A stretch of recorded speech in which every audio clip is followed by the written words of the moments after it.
Bismillahirrahmanirrahim. Assalamualaikum warahmatullahi wabarakatuh. Baik teman-teman, apa kabar semua? Semoga kita diberikan kesehatan oleh Allah Subhanahu wa taala. Baik teman-teman, di sini saya akan buat video PowerPoint tampak wajah menjelaskan tentang zakat sebagai instrumen sosial untuk memenuhi tugas ujian akhir semester mata kuliah sistematik yang dibimbing oleh Bapak Dosen Haji Muhammad Iqbal Abdul Muin LCMA. Baik teman-teman, sesuai tema saya yaitu zakat sebagai instrumen sosial, ada beberapa hal poin penting yang saya jelaskan. Yang pertama yaitu definisi zakat. Apa sih itu zakat? Zakat adalah kewajiban bagi umat Islam yang memerintahkan mereka untuk mengeluarkan sebagian dari harta yang dimiliki kepada kelompok yang berhak menerimanya. Zakat merupakan salah satu dari 5 rukun Islam dan memiliki peran penting dalam kehidupan sosial dan ekonomi umat muslim. Kemudian jenis-jenis zakat. Zakat itu ada 2 jenis. Yang pertama zakat fitrah. Apa sih zakat fitrah? Zakat fitrah adalah zakat yang dibayarkan pada bulan Ramadan sebelum hari raya Idul Fitri. Zakat ini bertujuan untuk menyucikan orang yang berpuasa dari perbuatan yang sia-sia dan kata-kata kotor. Kemudian yang kedua, zakat mal. Zakat yang dikenakan atas harta tertentu dengan syarat dan ketentuan yang telah ditetapkan. Misalnya zakat emas, perak, perdagangan, pertanian, peternakan, dan hasil tambang. Kemudian teman-teman, syarat-syarat zakat. Di sini ada beberapa syarat yang saya cantumkan. Yang pertama, kepemilikan penuh. Maksudnya harta yang dimiliki secara penuh dan bebas dari hak orang lain. Kemudian syarat selanjutnya, batas nisab, maksudnya harta mencapai jumlah minimum yang dikenakan zakat. Kemudian haul, harta tersebut dimiliki selama 1 tahun penuh kecuali untuk hasil pertanian dikenakan saat panen. Kemudian teman-teman, golongan penerima zakat atau asnaf.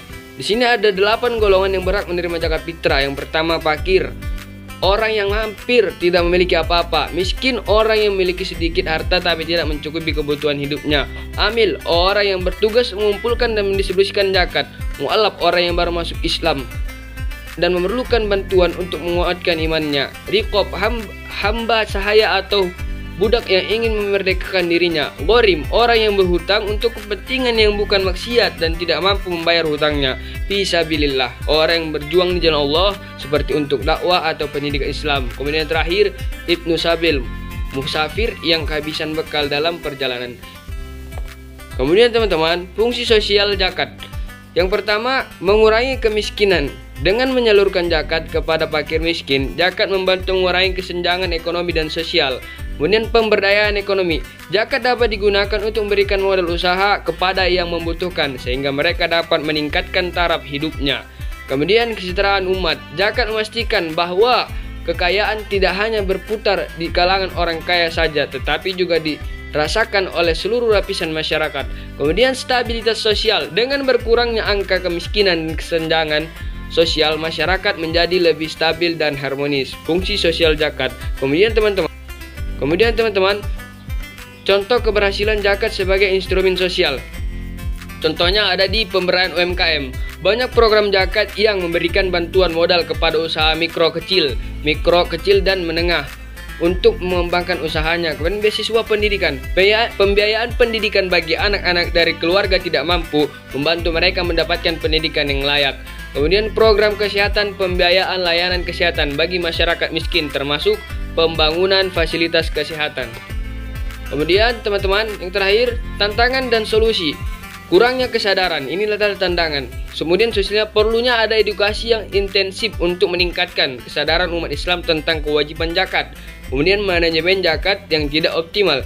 Diperlukan sistem manajemen yang profesional dan modern untuk pengelolaan zakat. Kemudian distribusi yang tata. Perlu adanya kebijakan yang memastikan distribusi zakat sampai kepada mereka yang benar-benar membutuhkan. Dengan memahami zakat sebagai instrumen sosial, kita dapat melihat bagaimana zakat dapat memainkan peran yang signifikan dalam menciptakan masyarakat yang lebih adil dan sejahtera.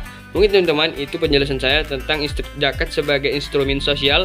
Di sini saya akan buat 5 pertanyaan pilihan berganda dan saya akan berikan juga jawabannya. Pertanyaan yang pertama yaitu, apa tujuan utama dari zakat sebagai instrumen sosial? A. Menambah kekayaan individu. B. Mengurangi ketimpangan sosial. C. Meningkatkan konsumsi barang mewah. D. Mempercepat pertumbuhan ekonomi. Jawaban yang benar adalah B. Mengurangi ketimpangan sosial. Kemudian pertanyaan yang kedua, siapa yang berhak menerima zakat menurut syariat Islam? A. Hanya orang kaya. B. Semua warga negara. C. Orang-orang yang membutuhkan seperti fakir miskin. D. Hanya pemimpin masyarakat. Jawaban yang benar adalah C. Orang-orang yang membutuhkan seperti fakir miskin. Pertanyaan ketiga, zakat berfungsi sebagai alat redistribusi kekayaan dengan tujuan A. Membiayai proyek pemerintah. B. Meningkatkan daya beli orang kaya. C. Membantu kelompok yang kurang beruntung. D. Memperbesar pengeluaran negara. Jawaban yang benar adalah C. Membantu kelompok yang kurang beruntung. Kemudian pertanyaan yang keempat, salah satu manfaat sosial dari zakat adalah A. Mengurangi kriminalitas. B. Meningkatkan angka kemiskinan. C. Menciptakan ketergantungan. D. Menambah hutang negara. Jawaban yang benar adalah A. Mengurangi kriminalitas. Kemudian teman-teman, pertanyaan yang terakhir, pertanyaan kelima, berapa persen dari harta yang wajib dikeluarkan sebagai zakat mal?